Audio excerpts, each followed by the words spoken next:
Welcome to the session, Managing Urban Heat and Health Responses. Like our other panels, there'll be 4 speakers, and then we'll have questions for all the speakers together afterwards. So our first speaker today is Chris Uejio from Florida State University. So come on up. Thanks, Jeff.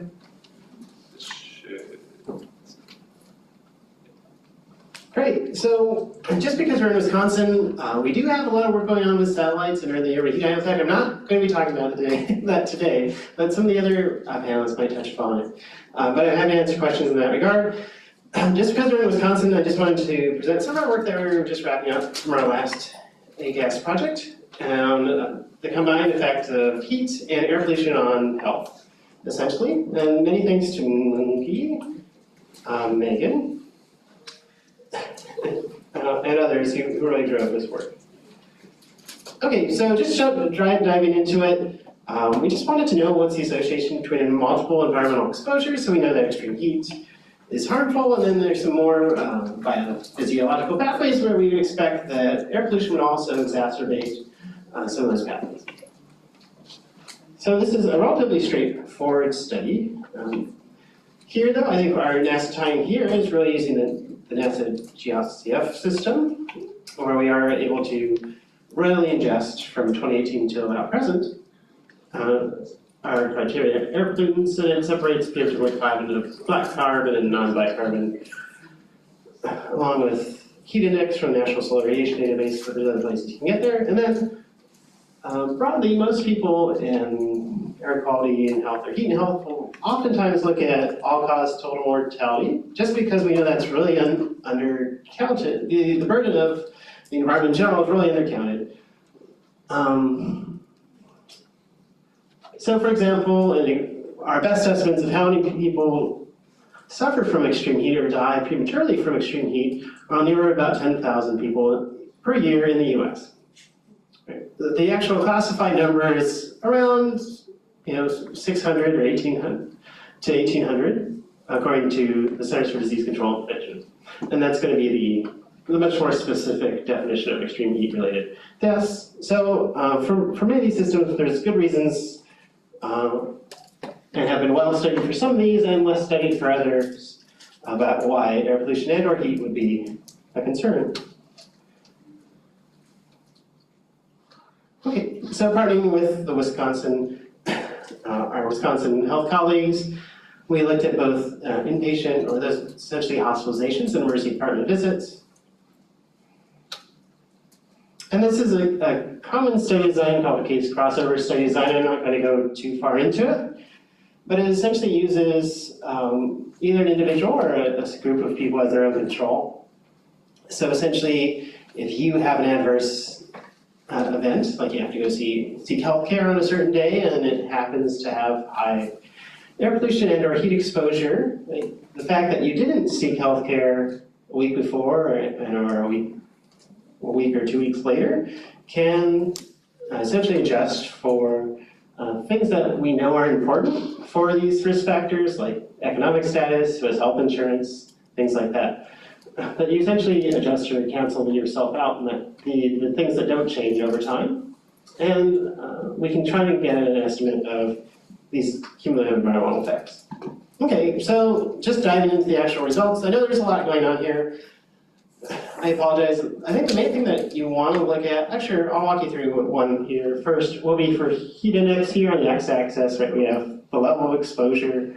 This is over our 5-day case crossover. It has a distributed lag nonlinear model, which is just a very fancy way of saying that it looks at the cumulative heat over the past 5 days as well.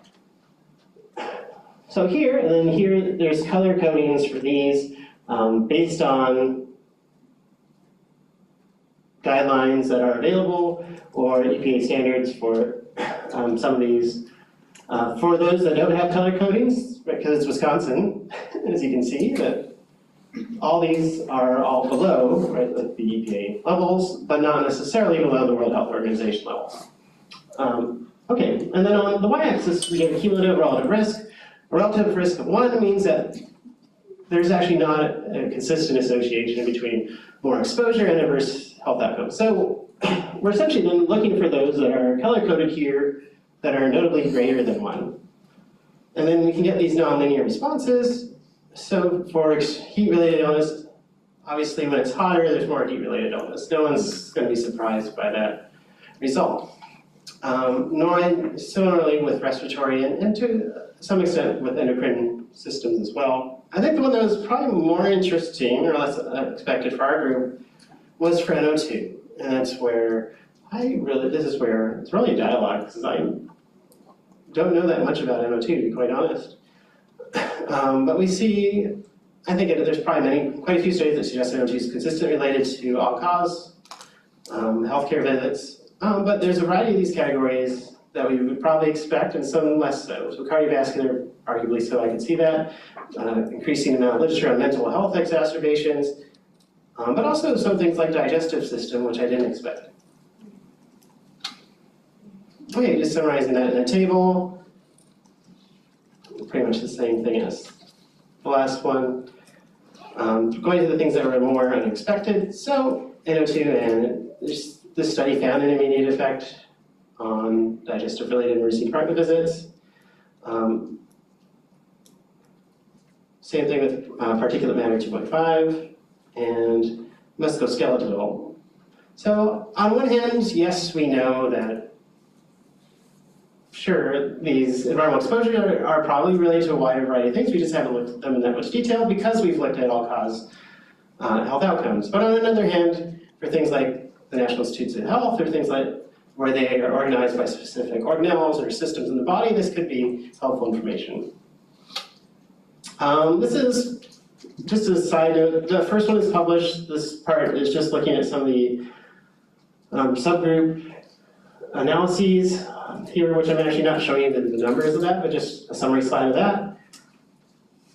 For extreme heat, for example, infants showed the largest effect. And there were some responsiveness to children as well. Prior to this study in Wisconsin, and Minnesota, the region thought that, for example, middle-aged golfers was a population concern. They probably are, but this is also expanding perhaps the age and demographics that you should be looking at. Okay, and then just some broader discussion. I think we'll see a lot more health studies really use these NAS-related products because they're relatively easy to access. And I think for NO2, I'd love to hear what your thoughts are on that for some of these results that we see. And then obviously we've seen increased health risks even at within the good, or I don't know if they'd say safe, rating for concentrations. And then just many thanks to Moogie who led this work, who can't be here, but this is as good of a representation as I can give them. Okay, thanks for your time. I think we'll take questions at the end. Thanks, Jeff. Okay, so Yoon Han is coming up next from Houston Medical Center, or University of Texas Health Center at Houston. Something like that. Thank you, Jeff. Good afternoon, everyone. I am Yun Han, Assistant Professor from University of Texas School of Public Health. Additionally, I'm also an alumni of University of Wisconsin-Madison, so very happy here. Go Badgers! Yeah. So I'm happy to present our recent work on urban heat, green space, air pollution, and Alzheimer's disease and related dementias, namely ADRD in Texas. So this work is led by my students, Zhengyi, Aodong, Uma, Catherine, in collaboration with Dr. Chelsea Liu, also from UT Health. She is an environmental epidemiologist. The motivation of this study is the fact that Texas ranked second in the nation for ADRD-related deaths. And people with ADRD are very vulnerable to extreme heat, especially in urban cities, including problems with body temperature regulation, hydration, sleep, and heart health. And Texas, we face a very high heat burden. For example, this map shows the heat and health index scores across the state. And the entire state has an extremely high index, which causes the increased risk of heat illness, hospitalization, and death. And at the same time, the urban heat and air pollution, especially in summer, and traffic-related air pollution often occurs together, leading to combined environmental stressors. Like myself, personally experienced this a lot because I live in Houston. In summer, you really cannot walk outside. I have to drive every day to every place. It's very horrible. Yeah, and we know like green space can help reduce heat and improve air quality in urban areas. So for this project, we want to study interactions of the three and how they correlated with ADRD. The current research gap for for this direction is there are very limited the ADRD environmental research in Texas. This is because first, we don't have enough exposure data can cover the entire states. And the most existing studies focus on mortality or short-term cognition. The neighborhood heat vulnerability remains very unclear. But at the same time, Texas is very big. We have several major cities. For example, 6 of them are Houston, Dallas, San Antonio, Austin, and we have 2 border cities. They are also big cities. One is called El Paso on the west side of Texas. The other one is in the south called Brownsville. So it would allow us to have a unique setting to investigate the interactions between heat, vegetation, and pollution, and support the comparison of environmental exposures and ADRD risks in Texas. And the opportunity NASA Earth observations can provide is, although the ground monitoring sites are very sparsely distributed, but data data can cover the entire Texas, provide robust data to evaluate exposures in the state. So in this study, we compared the pollution levels, heat, and green space over the state, and also with a focus on the 6 major cities I mentioned earlier. For the exposure data, we use NASA MODIS temperature data set and NDVI data set. And for air pollution data, we mainly focus on the total PM2.5 and PM2.5 chemical components developed by our HAQAST member, Dr. Renton Martin's group, to evaluate different chemical components in the area. And for the ADRD data, we use the Medicare fee-for-service ADRD prevalence data for the entire Texas. And the analytical approach is we conducted a ZIP-3 level ecological analysis of ADRD prevalence in relationship to different exposures across the state. Then we have a statewide analysis to summarize correlation, regression, and lab window patterns to identify the most stable pollutant signals associated with ADRD. We also have the city-level analysis, compare descriptive exposure profiles across 6 major Texas cities, and explore whether greenness may modify the heat-ADRD relationship. Next, just a few slides about our preliminary results. This map shows the relationship between heat and ADRD prevalence across the Texas from 2015 to 2022. We found that the higher heat levels were observed in the south and southeast Texas, including Brownsville and San Antonio, the 2 major cities I mentioned earlier, especially in Brownsville, the border city.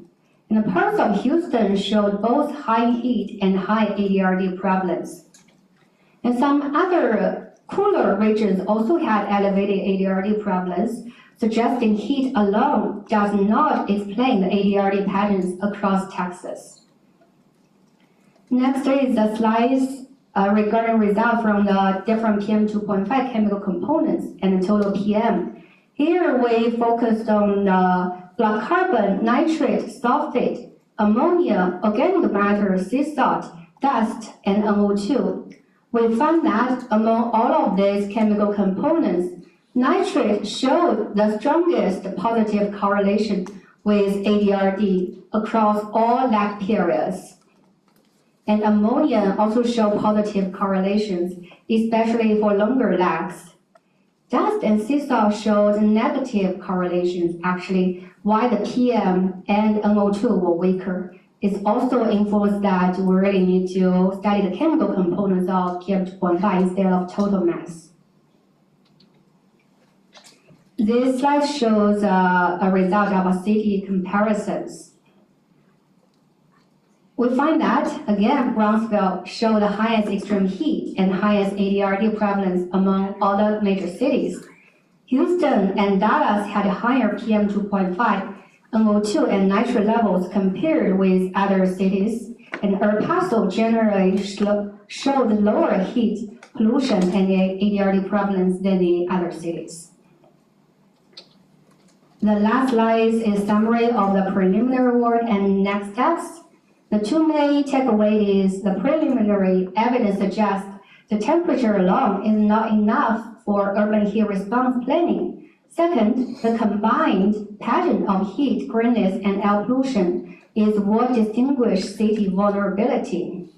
But the limitation of the current study is that these are ecology analysis without individual level influence or full adjustment for social and behavior confounding. So currently we are working on harmonized ADRD outcomes across heat, green space, and pollution analysis. And at the same time, we are using a cohort study at the Brownsville city to test the formal interaction terms and move to final spatial resolution for city-specific modeling. This cohort is at the individual level, so that would allow us to study the biological cycles between the ADRD and different environmental exposures. But this preliminary work provides some public health and policy implications. For example, like urban heat response in Texas should be city-specific. Houston and Dallas may need stronger attention to the co-occurring pollution burdens. Brownsville and El Paso point to different heat greenness contexts. And cooling plains, canopy, investment, and exposure communication should be coordinated rather than treated as separate programs when older adults with ADRD are the target population. That's all we have. Thank you. Thank you. All right, so our next speakers are Megan Christenson and Kate Beardmore from the Wisconsin DHS.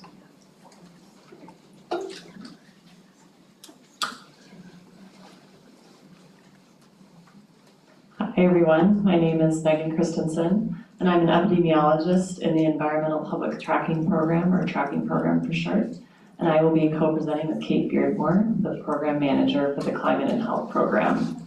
And we are both work at the Wisconsin Department of Health Services. And today we'll be presenting about various heat-related public health projects that we're involved in. So here's a quick overview of our presentation. I'll start out with a discussion of our summer health hazards dashboard, and then I'll turn it over to Kate to talk about the Wisconsin Heat Health Network and the Heat Response Plan Guide. So the Summer Health Hazards Dashboard is a joint project we developed as a collaboration between the Climate and Health Program, the Tracking Program, and a syndromic surveillance data analyst at the Department of Health Services. And the Summer Health Hazards Dashboard uses data from a system called the Electronic Surveillance System for the Early Notification of Community-Based Epidemics. Quite a mouthful. So we call it ESSENCE for short. And in Wisconsin, ESSENCE is used, and it is a public health surveillance system used by many states to monitor trends for certain health conditions. 95% of non-federal emergency departments in Wisconsin report to ESSENCE, so it has pretty good coverage in Wisconsin. And the data are near real time. So the data displayed in our dashboard display data from the previous day, which is much more real time than other health data sets that we typically work with at the health department. The data include fields such as chief complaint, discharge diagnoses, and triage notes. It is important to note that the data are considered preliminary, not confirmed, and are most useful for tracking trends and not exact counts, since the data are subject to change. So there are 5 main topics that are displayed in our dashboard. They're heat-related illness, severe asthma, recreational boating injuries, ATV-related injuries, and drownings.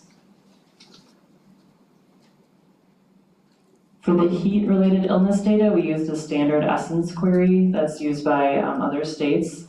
And included here are some examples of terms that were used to pull the data from the chief complaint, admit reason, and discharge diagnosis fields. So the ICD code of T67, which is the effects of heat and light, including heat stroke, and X30, which is the code for exposure to excessive natural heat, are included, as well as various keywords such as heat, hypertherm for hyperthermia, sunstroke are some examples. And there are also exclusions built into the query. So the ICD code for heat of a man-made origin, which is W92, is one of the exclusions, as well as various keywords. Some examples are hot tea. There are misspellings that can occur in the triage notes, so things like heat attack instead of heart attack is a common one. So we exclude phrases such as that in the query results. So in this screenshot, you can see the dashboard itself with data from last year's summer season, which we define as May through October. The data are automatically updated from Monday to Friday through our system. And the data show data from last year. We do have data from 2018 to 2026. I show 2025 just so you could see a full summer season. And the data show the percentages of all ED visits. And percentages are better for showing the general trends than counts in this particular context. And the dashboard was released last year, so it's relatively new. And we anticipate making changes to it as we receive feedback from users. And with that, I will turn it over to Kate for a discussion of the Wisconsin Heat Health Network. Thanks, Megan. As Megan said earlier, my name is Kate Beardmore, and I am the program manager for the Climate and Health program within DHS. And today I'm going to share with you about the Heat Health Network and our Wisconsin Heat Response Plan or Guide.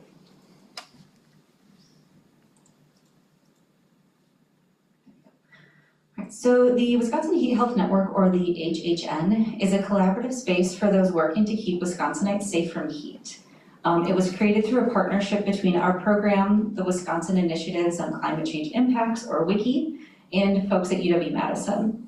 Now, members from this network are in a variety of different organizations. So there's folks in academia, public health, emergency management, and you can see the list up here. But one thing they all have in common is that they're trying to keep folks in Wisconsin safe from, adapt to, and mitigate the health impacts from heat. So we have a handful of different goals, and we really aim to create a space where the members can discuss heat and its impacts, where we can facilitate conversations and try to connect folks that have needs to folks that have resources. The network really promotes a whole community approach, so we try to discuss preparedness, awareness, response, and mitigation. And we also try to use this space to share tools and resources that can be used to respond to heat events, as well as resources for members that are looking to work in mitigation, resiliency, and sustainability. So the network meets every other month between February and October. We try to catch both the heat season and then a little bit into the shoulder seasons, either preparing folks for heat or doing a debrief after heat kind of dies down a little bit in October. Now, we kicked things off for the Heat Health Network in mid-2025. We started with a presentation from the National Weather Service and the State Climatology Office, where they were able to share data resources that they have for folks that they can use in a better understanding or tracking heat in their community. We also had a presentation from the occupational health team from the Department of Health Services where they shared their data on occupational health and heat and different resources that they have available as well. Now this year, we're about halfway through, so we've only had 2 presentations so far. The first was from Milwaukee. The County Emergency Management Team and the Milwaukee County Public Health shared their creation of their heat plan that they have implemented. They talked through how they created this plan, who they brought in to create the plan, how they've updated and maintained it. And then we had right after that a preview of actually the resource I'm going to share next, but our heat response plan guide. And so we were able to get feedback from this group on what would be helpful to update in this plan, our guide for communities, and how to really evolve it so that it can be a useful tool for communities. Our next handful of sessions that we've got planned throughout the rest of the year is that we'll be talking about drought and heat, the impact of heat on kids' health, and the drivers of heat vulnerability and who's working on that in terms of resilience in the community. And we're also starting to plan for next year as well. So if you've got a good idea for a presentation, find me and let me know. We're always looking for interesting speakers.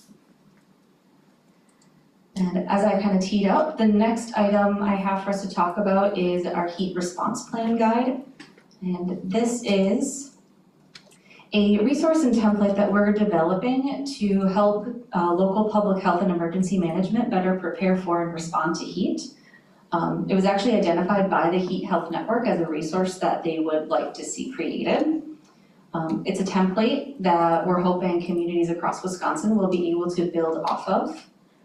We didn't start from scratch though. We used examples from Vermont, Milwaukee, Lincoln County as well. North Carolina has a similar plan. So we pulled all those together and were able to kind of pick and choose what would make sense for Wisconsin.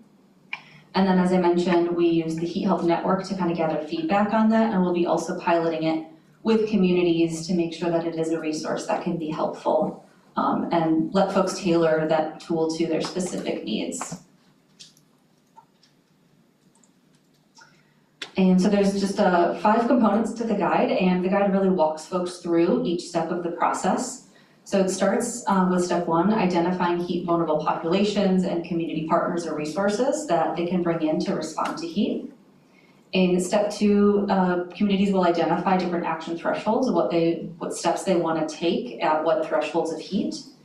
Step 3 walks them through how to actually fully create a plan. Step 4, implementing that plan. And then of course in step 5, how to evaluate that plan, what resources and questions should they be asking in order to make sure that this plan is useful for their community. So we're really looking forward to learning how communities use and modify this plan to meet their needs, and hopefully will help to build better heat resiliency across Wisconsin. And with that, I think we've got our next speaker.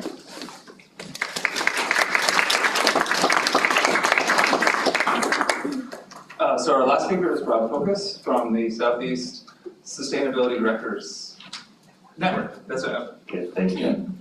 Okay, hello everyone. So let me tell you a bit about the Southeast Sustainability Directors Network. We are a member-based organization, and our members are made up of local government, think city and county, sustainability professionals. So it could be a sustainability or resiliency director, it could be a fleet director who's doing EV work, it could be someone from planning who's doing green corridors.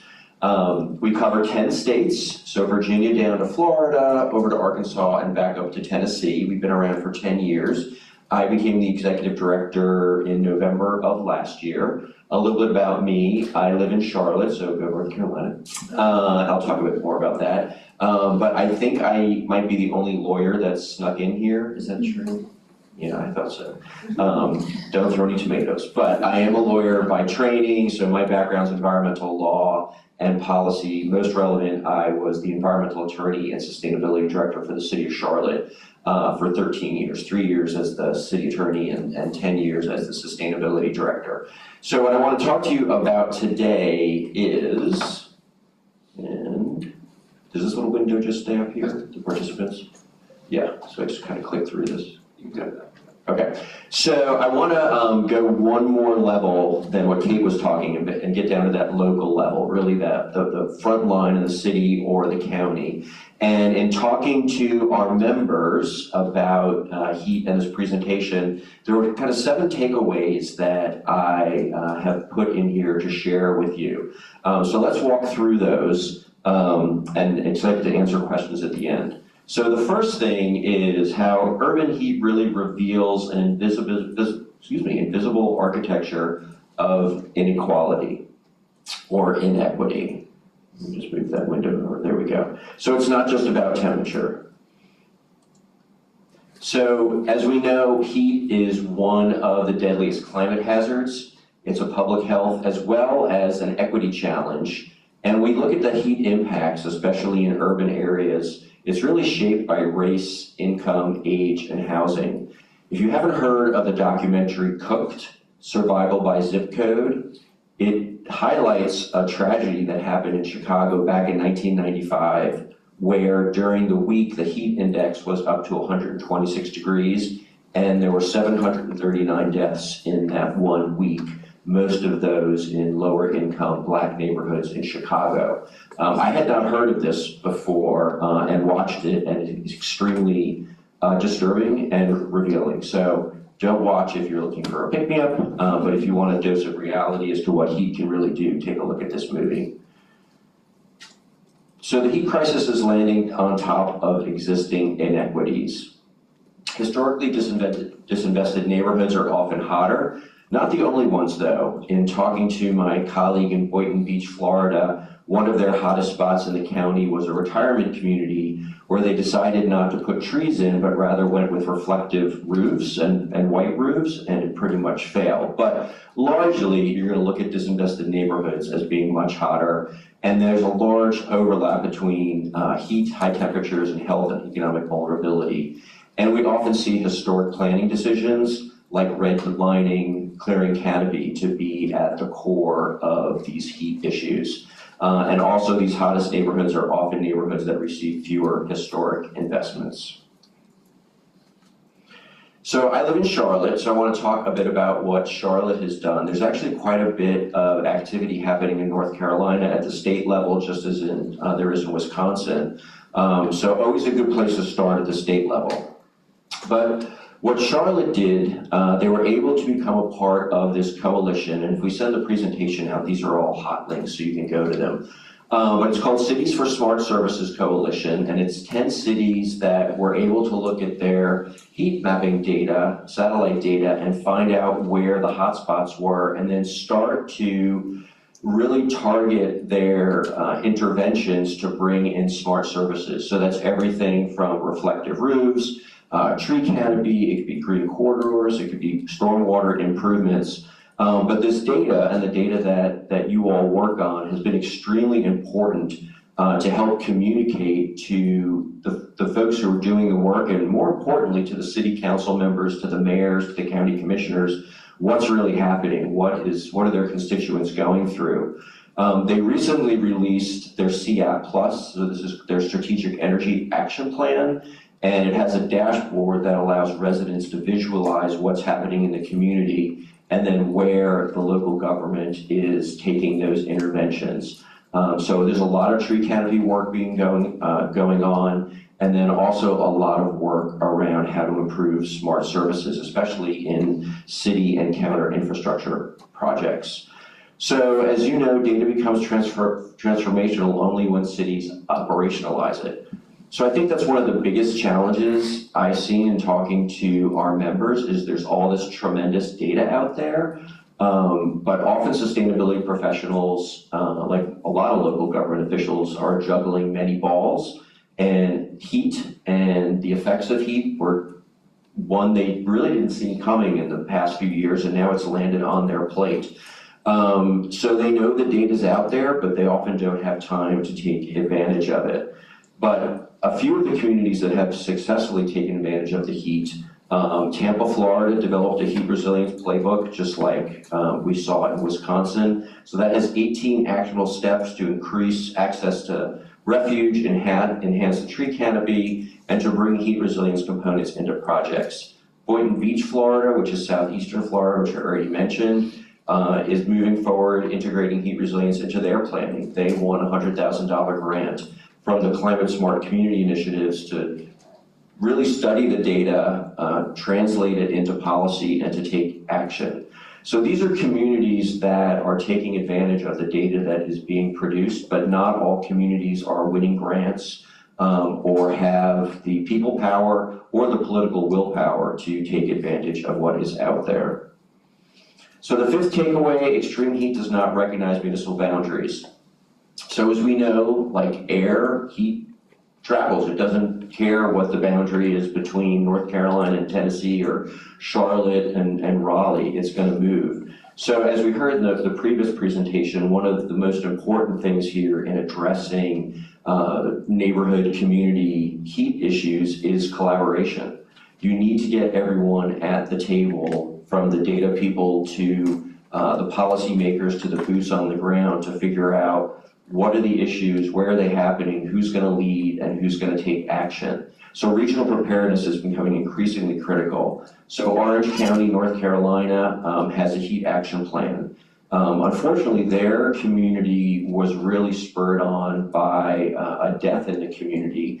It was a local fireman who had responded to an accident in the afternoon, extremely hot day, helped save the life of a young child, but went home and later that night died from heat exposure. And I think all too often these are the types of tragedies that make our political leaders act, and that was the case that happened here.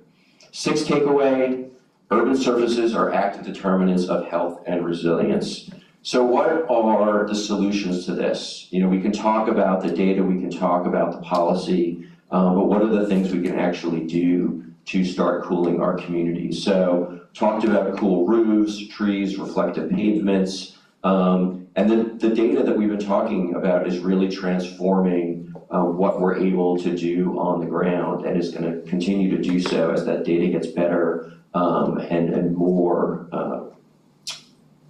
I can't think of the word, more focused on smaller areas. I'm sorry, I can't think of the word. If you don't know about Duke University's Heat Policy Innovation Hub, I'd recommend you looking there in terms of how science is connected to policy. They're doing great work in bringing together the scientists and the communities to develop these policy solutions. They have a great website with lots of research. And they're really showing how communities are designing these tools for resilience in times of really high heat. So the next generation of resilience, key takeaway number 7, is going to be built by partnership. Again, just want to emphasize the importance of knocking down the silos. With any complex problem, it's going to take a complex solution. Especially if you have something systemic in place, you need to really build a movement. You just can't have a moment.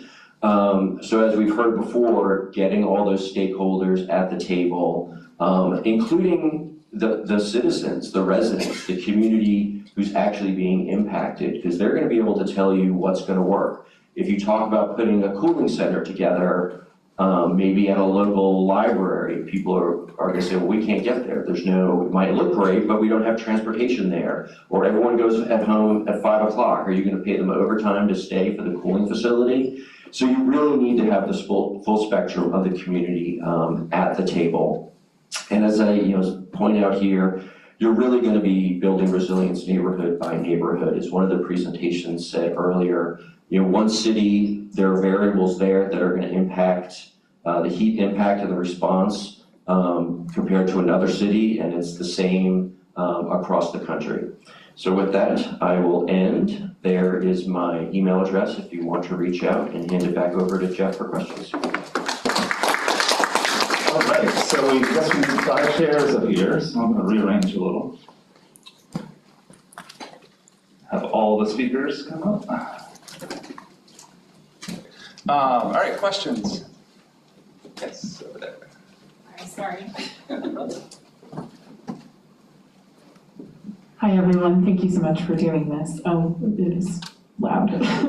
My name is Julia Mesto. I am with The Independent. I cover science and climate for them. I'm wondering, in a lot of these spaces, there are AI data centers being built in Texas and Wisconsin. I'm wondering how much we've taken that into account with these regional plans that you guys have discussed, and how communities could be better served here. Data centers, they're everywhere. So are you talking from a heat perspective, I assume? So the first conversation I had when I walked through the door today was with Tracy asking about data centers and the impact of heat and talking about whether satellites can track that data. And I think the answer is maybe not yet, but it's something that's being looked at.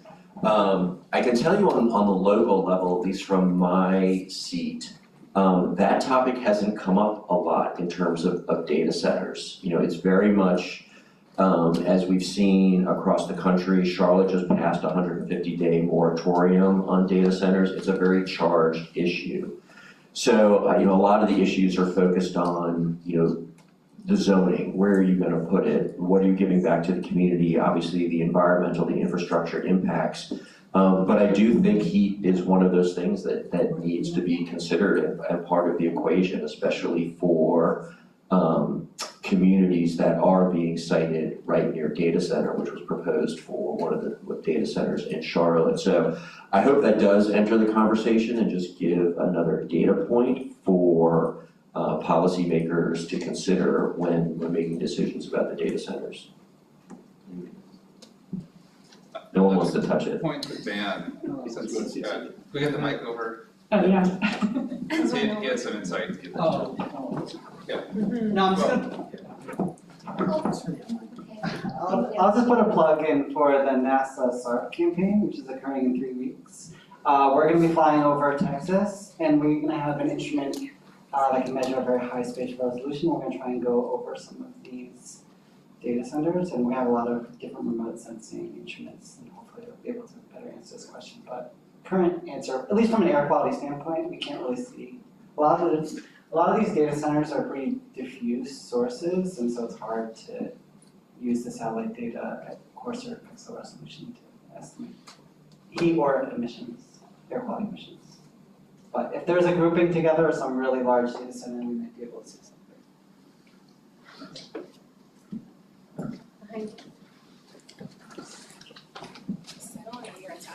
I have a couple of questions for some of you guys. Hi, I'm Larissa. I'm a PhD student here. And my first question is for Megan or for Kate. And I know you guys were discussing your heat plan for communities in Wisconsin, but I was very interested in learning more. How are you guys working with communities, and how are you guys making sure that your plan meets the most disadvantaged communities who are probably the most susceptible to being exposed to heat, and especially the hard to reach populations that may not have access to like computers or like may limit themselves to certain neighborhoods. Like for example, I'm interested in knowing, like, do you have like certain representatives for certain communities throughout the state? So yes, that's my question. No, that's a great question, and it is absolutely something we're building into the plan, that those are the considerations each local public health or emergency planner that's actually implementing the plan is taking in. So we are building in lots of different tools that we're suggesting they use to be able to identify where are the vulnerable populations, where are the most at-risk groups, and then consider how are we going to get to them? How are we going to let them know? And a lot of that we're also building in to bring the service providers into the planning process. So if you have an ADRC, if you have an unhoused population group that has a service provider, bring them into the plan so they can help build the plan so you can reach those populations. So it's, like I said, it's a template, and we're really relying on the folks in the community to know their community and build it to the best of their ability to reach those populations. Yeah, an idea would be by like local supermarkets where people frequent the most. I mean, just giving you guys an idea. Yeah, exactly, yeah, finding creative ways, and we actually had someone reach out recently that has just built a plan and has a bunch of question marks next to how are we gonna reach these populations? And so we're gonna work with them to try to think creatively, like, okay, where do we know that they go? Where do we know that they're connecting with, so we can find ways so they can be aware of how heat is going to impact them. I have another question. My question is for you. is your name pronounced Yang? Ying? Yeah. I'm so sorry. It was very interesting to see your study, and I know that you didn't incorporate social demographic data within your data set, and I think it's a preliminary analysis. But it would be very interesting to see if you could apply how, for example, there was a difference with EDPASO, if you know anything. I know there's confounding factors that may have influence that apart from heat, what's going on within the state of Texas. It would be very interesting to see applying for future studies, redlining maps to see housing stock, at least for one community or one area of the state. Because from seeing your study, I'm saying well, there's heat, but it might be also by housing stock and by race, ethnicity, what area the racial populations or minority communities live in. They might be also experiencing heat indoors, and depending on also examples electricity prices and energy bills, people might be sacrificing thermal comfort to save on their energy bill, and that might be something that may impact the community. So I'm just saying I was very interested in seeing what other analysis you might be interested in doing a part in the future. Yeah, thank you for suggestions. We have some ongoing projects to consider socio-economic factors. For example, in my talk, I generally talk about heat, green space, and air pollution. But one project we're currently working on is how the after hurricanes, how the past hurricane heat stress impact vulnerable populations. For example, we have an ongoing project to evaluate how this kind of heat stress impacts the Texas nursing home. Because people there, they are very vulnerable. Most people, more than half of them actually have ADRD. And in summer, very few of them, the Texas nursing homes have generators. For example, 1.5 years ago, we had a hurricane hit the Texas, especially Houston, called Hurricane Beryl. In my community where I lived, I lost internet for a week. I lost electricity for 4 days. And it's summer in Houston. And you can imagine the exposures to the Texas nursing home. So we are working on that. Thank you for a suggestion.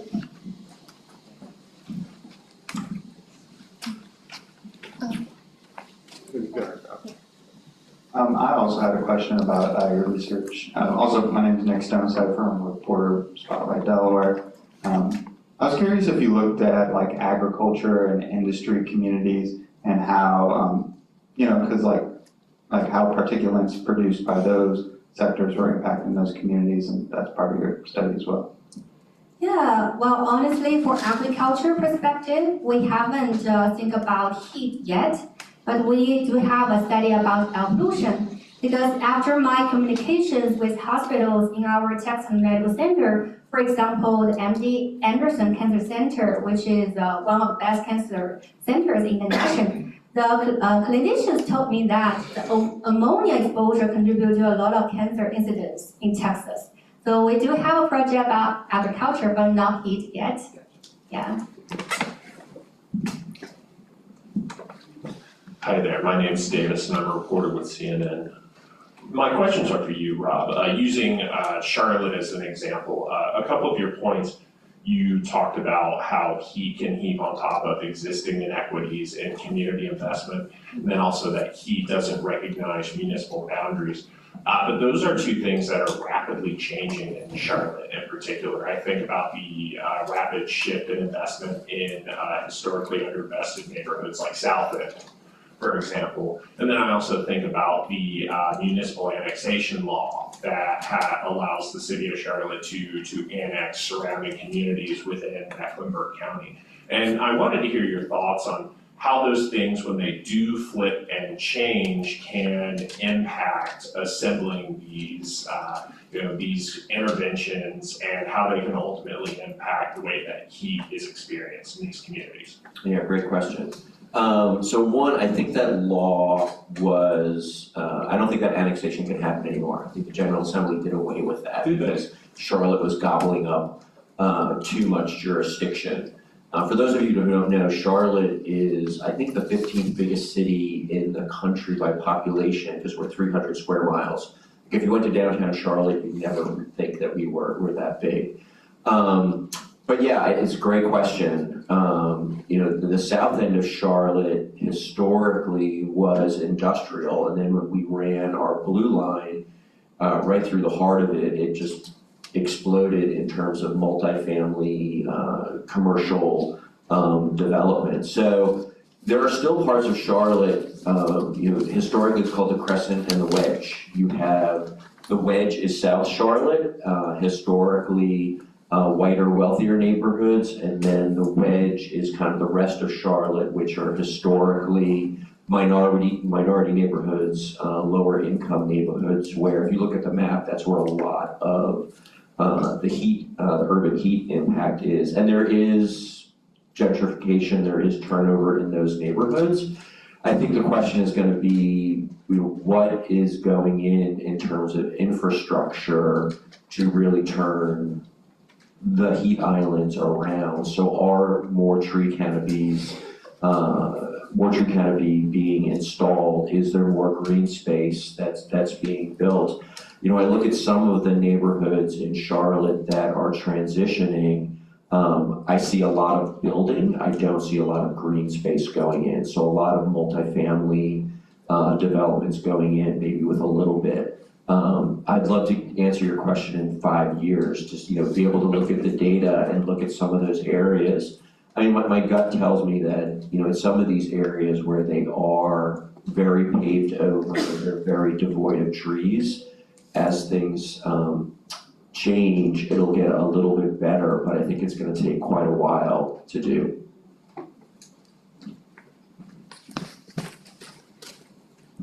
Thanks. So I have a bit of a synthesis question that I think incorporates a bit of everybody's talks. And so thinking Chris kicked it off, showing that there's these strong health responses to NO2, nitrogen dioxide as a pollutant, and then you had similar stuff where having to consider other pollutants. So two things related to that. When we have heat events, often the air is stagnant, and so air pollution is able to build up to higher levels than they would normally be. As well, the places that probably have fewer trees and have more pavement also tend to be closer to industrial sources or have more traffic and those sorts of things. So we have these combinations of probably the places within a city that are hotter have higher air pollution. And when you have heat events, you have certain air pollutants that are worse. And so how do we consider this whole suite of things that are affecting people as a whole? Does it change the approach if you're if you're trying to give out warnings and those types of things?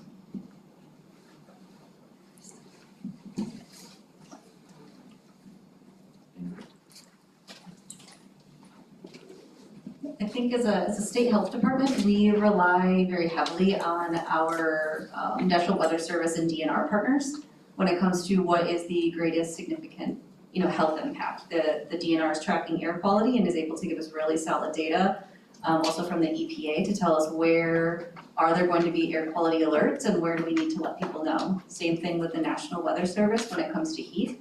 And so the three of us are always kind of coordinating what is the highest priority health issue as a state agency to be issuing out to the entire state. And then our local partners are also oftentimes doing the same thing, working with the National Weather Service, their local DNR office, to try to best understand what is the health risk that we need to be communicating, and how do we do that in a way that doesn't overwhelm the systems, because message fatigue happens very fast, especially in the summer when there's heat and then air quality and heat and air quality. So it's a balancing act, and I don't think anyone's quite figured out the perfect scenario yet, but I think we're getting better kind of every year as we practice what messages need to go out to whom and in what ways to make sure that people are staying the most safe from whatever that largest health risk is. Yeah, I'll just add to that. In talking to our members, those that have plans, it's often emergency management that is taking the lead when it comes to health emergencies, and my understanding that they're relying on state resources. In Charlotte's in Mecklenburg County, DHS sits with the county, doesn't sit with the city, so there's a conversation going on there. One of the points, you didn't ask this, but I think it's related, and Kate mentioned it, was the importance of the communication here, and to have the communication in place, the story being told before the event happens, so that when the crisis happens, people aren't wondering, okay, what do I do when my power's out for 5 days? Or I don't have internet. Where in my community am I supposed to go? Where are the cooling places? And I think it's a real challenge because we are so bombarded by news constantly. How do we get people to discern between what's background noise and what's important for them? So I know Orange County in North Carolina really borrowed from a county in Arizona their communications and marketing plan that they had done a ton of testing on. I think it's maybe Pima County, don't quote me on that, that they had found was very effective. So, as we know, you can build the best watering hole, but you can't leave the horse there to drink it, right? So I know that's an issue in talking with my colleagues in Charlotte is people tend to tune out to the government to begin with. How do you get them to get by that, especially when someone's health and life is at jeopardy?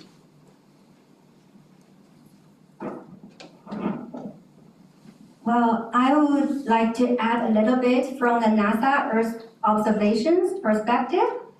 Some of you may know about 2 years ago, we just got a new geostationary satellite called Tempo. It can provide observations of air pollution, like hourly base, that will allow us to have better data for ozone, NO2, that will allow us to study interactions between the heat and those gases. And more excitingly, next year we have another new satellite called MAIA, M-A-I-A. That's a very new satellite and also the very first satellite for public health research. It would allow us to have the best estimates observations can be for different chemical components for PM2.5. So that will also provide exciting opportunity to study those interactions between temperature and pollutants. Thank you.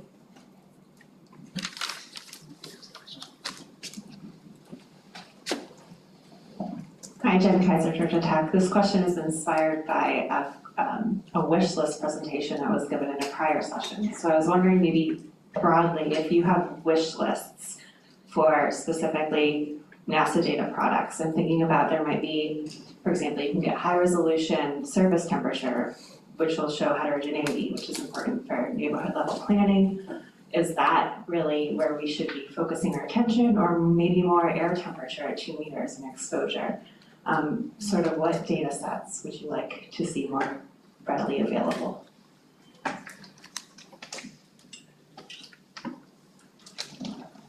Those both sound great. So, not speaking the language, I feel I'm a little bit at a loss, but I think that the general category there are two things. I think one is the data that is going to show the most impact to human health, right? So what is it that,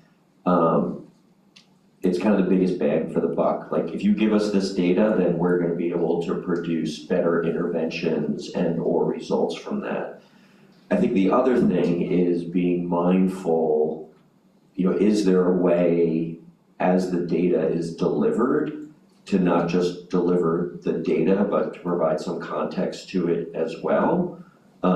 I'm just thinking of sustainability, resilience directors who, like me, don't speak the language, right? And trying to understand the data and then translate that into something that a city council member, a mayor, a community member could understand is difficult and also tricky because you don't want to misrepresent it, and how data can be manipulated and used for different reasons. So to me, it's, understanding with limited resources at the local level or at the state level, what is going to be the most actionable data? And I'm not exactly sure what that is, but if we want to protect health, if we want to reduce deaths, if we want to plan interventions in certain neighborhoods where the impact is higher, what is that data?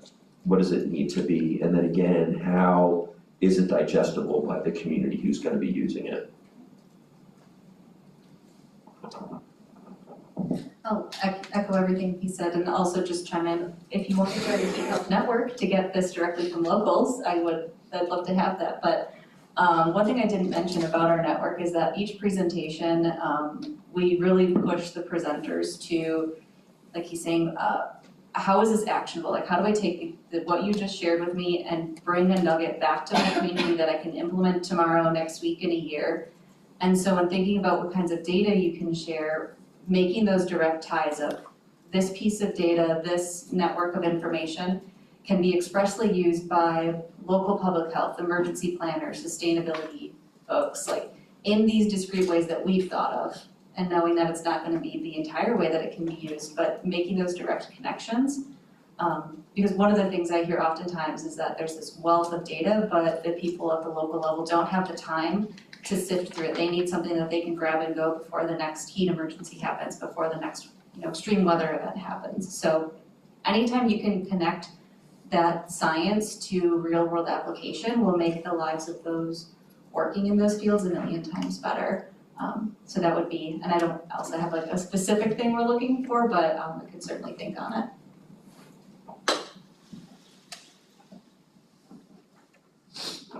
So I'm not from the government, but I collaborate with public health agencies a lot.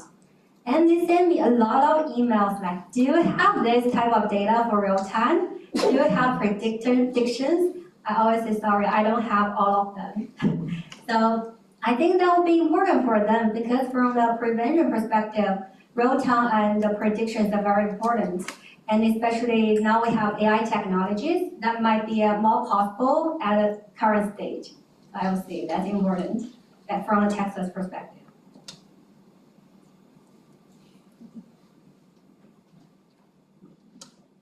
Hi, I'm Austin Gaffney. I'm a journalist based in Kentucky. And I was just curious how changes at the federal level, especially with funding, had impacted your research.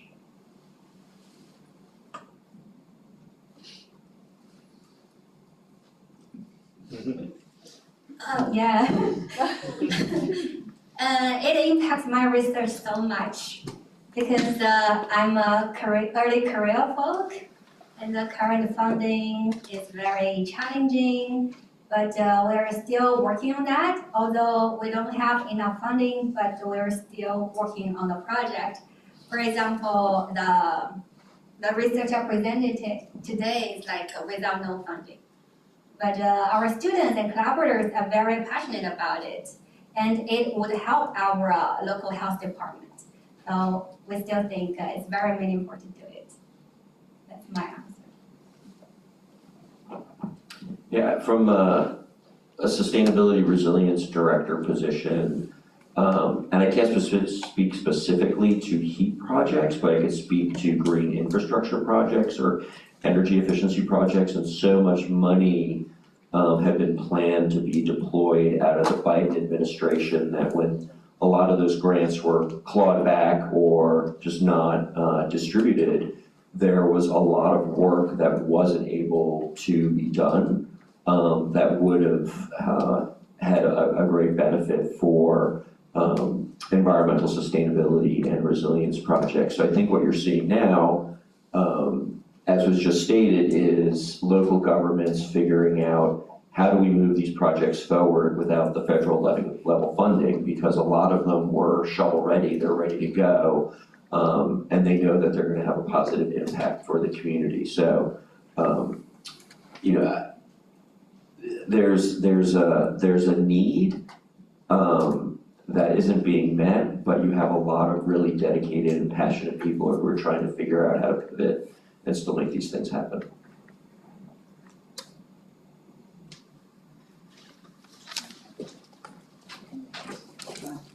I have two questions. I'm not sure. I have two questions. I'm not sure. I have two questions. Sorry.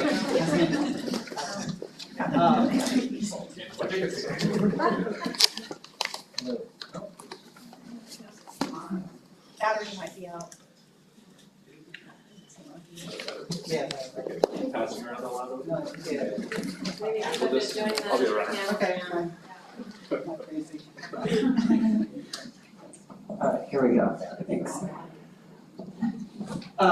Two questions. Yeah. One about the asthma. So one thing I learned today is that asthma seems to peak in the September timeframe. I don't know if that was common knowledge or not, but that was shown on one of your slides, Megan. And I just wonder if that's common throughout all years, because typically air pollution is either worse in the summertime, so ozone pollution is worse in the summertime, and then particulate matter is typically worse in the wintertime, but there can be exceptions, and maybe last year was an exception because wildfires potentially can be peaking in the late summer, early fall. So anyways, that's just a general question, is that seasonality something you see all the time, and this obviously has implications for this session because it suggests that something beyond heat and health is causing spikes in asthma, not to lessen that heat and air quality matter, but it seems like there are definitely a lot of other factors.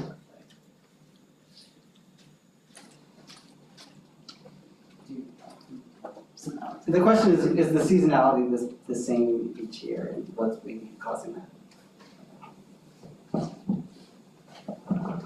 Good question. I haven't specifically examined the seasonality of that in the fall. We have an epidemiologist in our asthma program. I'm sure could answer that, but I know there are various triggers of asthma. I believe pollen, so that can be one of the triggers. I don't know, Chris, if you looked at asthma seasonality trends in any of your I guess it's grass pollen, but I'm pollen? not sure.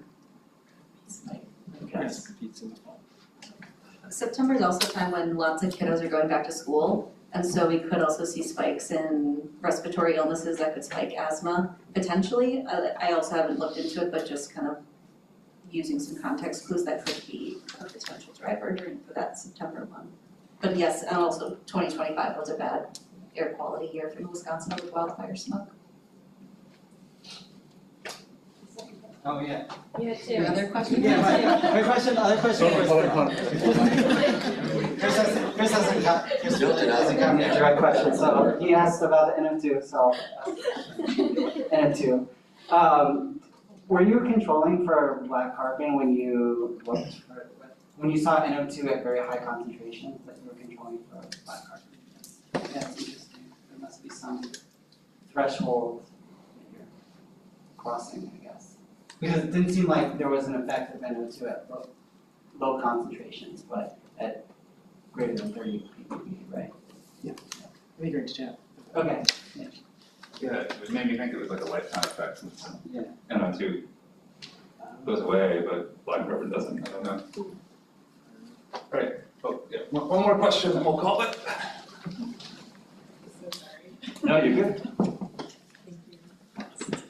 Hi, it's me again, Julia. So we are heading into what meteorologists are calling a super El Nino event.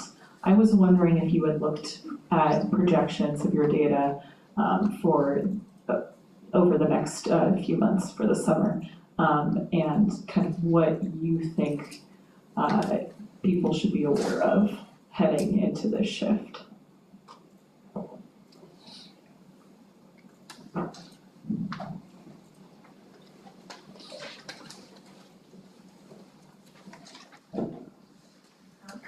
So we don't necessarily do predictions, but we do look at the Wisconsin Initiative on Climate Change Impacts, or WICI's predictions that they've put forward.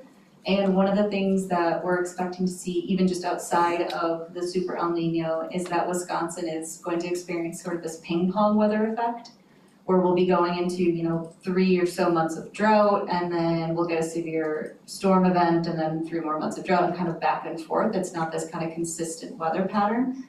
And so what we're starting to communicate to our partners is that like we expect that we're gonna see kind of more extreme weather in these massive swings, and that also this heat season might be worse than others for Wisconsinites. So prepping folks to get their comms materials ready now so they don't have to wait until the last minute, connecting with partners, building heat plans, things like that. So we're trying to encourage people to do things now before we actually start seeing that, even though we've already experienced quite a bit of severe weather in Wisconsin already this year. What else? I think that one is quick, so it's go online. Yeah, online. Okay, so we have a question, that is, are there any recommended satellite products or data sets for this type of work in urban heat and health responses? I think this is for anyone on the panel.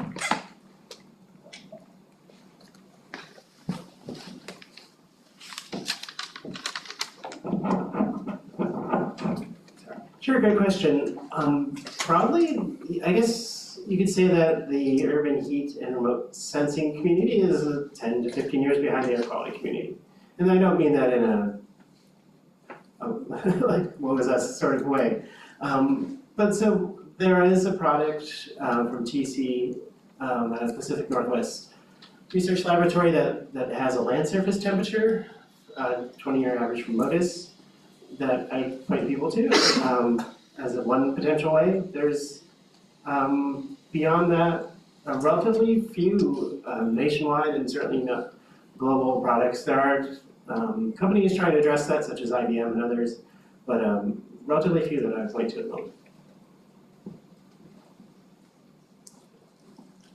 All right, well, thanks to all our speakers, thanks for all your questions, and we'll have a half-hour break, and then there's 2 sessions I think that are in the same room. One of them is the What Can Scientists Learn from Journalists, and the others, I think that's in the other room, and I think low-pass sensors is here.